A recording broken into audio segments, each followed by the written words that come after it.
Gudang pacalir, gudang pacalir.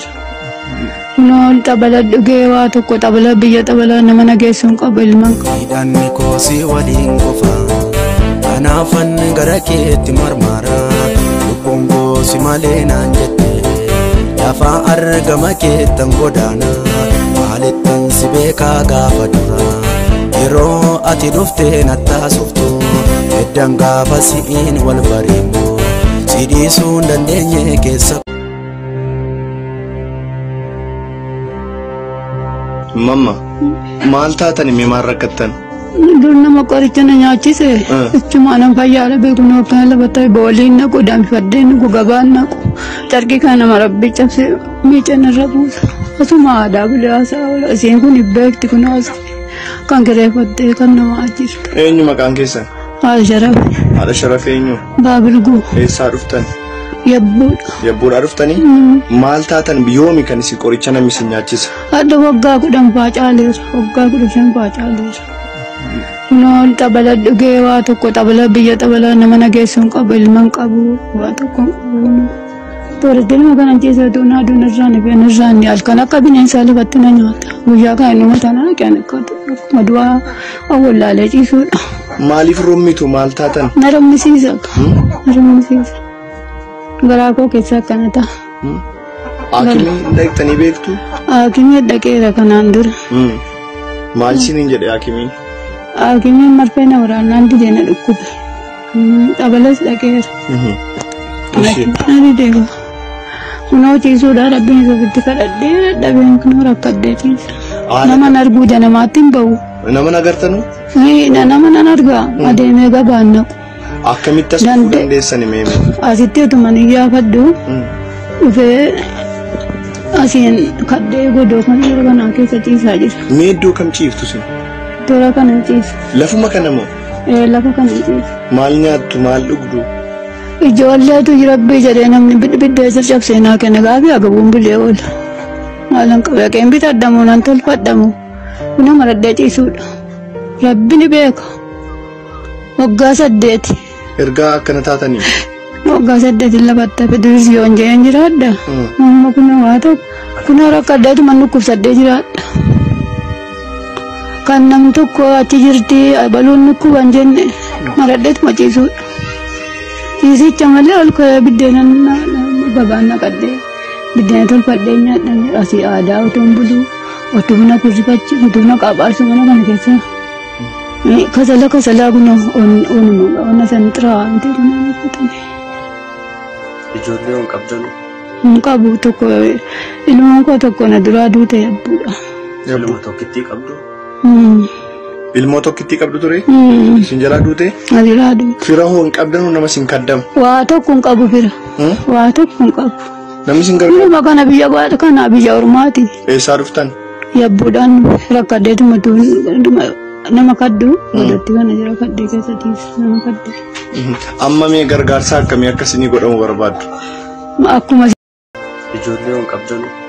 Qabu tokko ilmoo koo tokko na duraa duute yabbuudha. Ilmoo tokkittii qabdu? Ilmoo tokkittii qabdu ture? Isin jalaa duute? Na jalaa duute. Fira hoo hin qabdanu nama isin kaddamu? Waa tokko hin qabu fira. Waa tokko hin qabu. Namni isin gargaaru? Nama kana biyya baadha kana biyya ormaati. Eessaa dhuftan? Yabbuudhaan rakkadheetuma nama kaddu godhatti kana jira kaddee keessattis nama kadde. Amma mee gargaarsa akkamii akkasii godhamu barbaaddu? Akkuma isinii malu. Maal barbaaddu mee mamma? Homa isinii malu malee ilmoo kwaanoo beekee waan himadhu. Mana yaala haakimii dhaquu barbaaddu moo? Haakimii dhaquu nan barbaada. Eessallee. Maal isinuu waanuma irra ciisanullee hin qabdan waan uffata halkan isin hin qorru? Qorra gaan qorru. Akka rabuun isin qabu utuu naa du'iba. Utuu naa du'iba.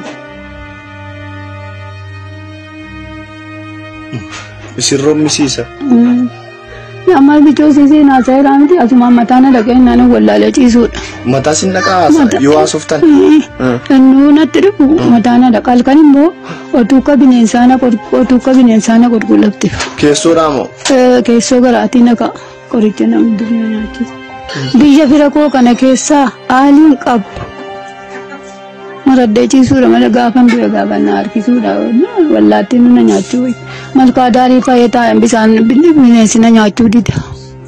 Rifeen bana raddeechiisa. Maal jettan? Bineensi faana nyaatu jennaan na dide. Maayoom? Erguma biyya kana dhufee kun akka kana ta'e lafatti beema. Bineensa akkasii nyaatuuf malkaa daarii teessanii? Halkan faan ka'e adeemu banadhee deemu faan jedhan na nyaachuun barbaada du'an barbaade. Maaliif? Nan rakkadde. Bineensa of nyaachistanii du'uu barbaaddanii? Too bineensi na nyaatee faan jedha. Maaliif? Rakkina kooti. Du'uudhuma barbaaddanii? Maal hojjedhu gaa?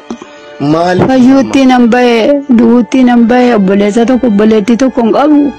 Anuma lafatti beena dhukkubsateetti dhufee na laaluun jiru. Jedheetu mana of jibbe malee jaalalaa miti. Du'a jaallattanii miti? Jaalladhee fi miti akka namaa gaatuun ka'ee deemu. Inni nun loltuu kaatee minan qaataa inni nun tolfate inni nun gabaa dhaqu. Ani immoo qaawwaanan siqee laala. Inni nun deema taana dhufe immoo rifeen kana keessa ciisa. Waa ilmoo koo rabbi beeka waan amma keen qabudha. Kan du'a sibiraa amma ati maali naan jedhamne. Oduu namni eessa nageesse fayyada bira nagee fayyada balee isaan nagee fayyada waan jedhe. Maa namni suuraa du'ee obadaadha maalati. Ati du'uu didda naan jechuudha miti. Siin jedhan isiniin jedhu? Kan naan jedha. Assalamu alaikum warahmatullahi wabarakatuh. Akkam jirtu? Jechuudha miti. Siin jedhan isiniin jedhu? Kan naan jedha. Assalamu alaikum warahmatullahi wabarakatuh. Akkam jirtu? Maanguddoon kun akka onkoo kuni haadha Sharafa Abbaa Bulguu jedhamu. Tilmaamaan umuriin isaanii waggaa 65 ol ta'u. Baay'ee garaa nama nyaatu dhugaa. Waggaa 10 dura summii yookaan summii nyaachisaniini. Kuda shanu gaa nyaachuun koo. Yabbuutti nyaattanii? Yabbuutti xalaanii na nyaachise. Egaa summii nyaachisanii garaa keessatti jechaadha fayyuu dadhabanii ergasii as dhufanii as jiraataa jiru mana onaa keessa jiraatu akkuma agartan jechaadha wanti isa irra ciisan hin jiru wanti isaan uffatan hin jiru halkanillee yoo ciisan aadaa tan bulaa waa tokko hin nyaadhu waan hin nyaadhu hin qabu waan hin dhugu hin qabu agabuu ooliin agabuu bulaa adaraanaa birmadhaa jedhanii maanguddoon kun kunoo lafa gogaa kana irra ciisu. Waan nama ajaa'ibu lafti gogaa kun maanguddoo jaartii akkasiitii miti dargaggoon danda'e hirran ciisu jechaadha nama dhukkubsataa isaaniin dhukkubsatu maanguddoodha jaartiidha dargaggeessi fayyummaa qabu kan irra danda'een ciisu isaan garuu akka itti ciisan gaa rabbiif isaan malee namni biraan beeku kanaafuu rabbiif jecha jechaadha namni rabbi isiniif laaffise haadha keenya kana akka keenya kana bira dhaabannee akka gargaarruun isiniin jechuu barbaada. Mamma mee adaraa du'aayii kadhadhaa mee ijoollee mee ijoolleedhaa kadhaati isin bira haa dhaabatanu rakkoo kana keessaa isin baasanu haakimii isin hageessan. Rabbi jaran rakkisin rabbi jaran salphisiin kan koo salphina. Rabbi dhibee jara dheeressu rabbaa raasii na galfachiisu. Dhibeen keessan immoo wallaahi ta'u malee gadi ni ta'e. Ijanna laafi budaa ta'e mana keessa ciisa janamaa nan nagadda. Nun gadi baatu fayyada naan jiraamte amma dhufeen kufalmoon kootuun qabaadde iyyuu naan beektu wallaaleeraan. Na nyaatee nama ajjeesse. Waan dandeenyu isinii goona inshaallah ishee. Rabbi isin na dhabsiisi rabbi isin nu kubsi. Haati keessan gadiin keessan hundinuu. Egaa. Kuni qarshii 1,000 ammasitti kana waa bitadhaa waan nyaattanu bitadhaati waan isin gargaaruu qabnu isin gargaarra qarshii 1,000 kana waa bitadhaa shi hin fayyitu inshaallah. Fayyaa keessan gabaa keessa rabbiin qabin dhibeen keessan olaayita. Zariin zarii keetiin dhukkubsatiin isa kan. Amiin mamma hin fayyitu shi. Namni si biraa meeqa dhume jedha waa'ee dhukkubaa kooti haasa'e. Namni kata sila biraa dhume toon maciiftan hin jedha malee namni hin fayyitallee naan jedha. Hin fayyitu shi mamma. Ishii fayyaa kee rabbiin qabin gabaa kee rabbiin qabin haati kee ilmoon kee zariin kee rakkatin. Amiin mamma. Kana ni meeqaan guddadhee gaafadha cabu. Hidhanni koosii waliin qofa kanaafan gara keetti marmara lubbuun koosi malee naan jette lafa argama keettan godaana maalittan si beekaa gaafa dura yeroo ati dhuftee nattaasuftu eddan gaafa si'iin wal bareemmoo si dhiisu.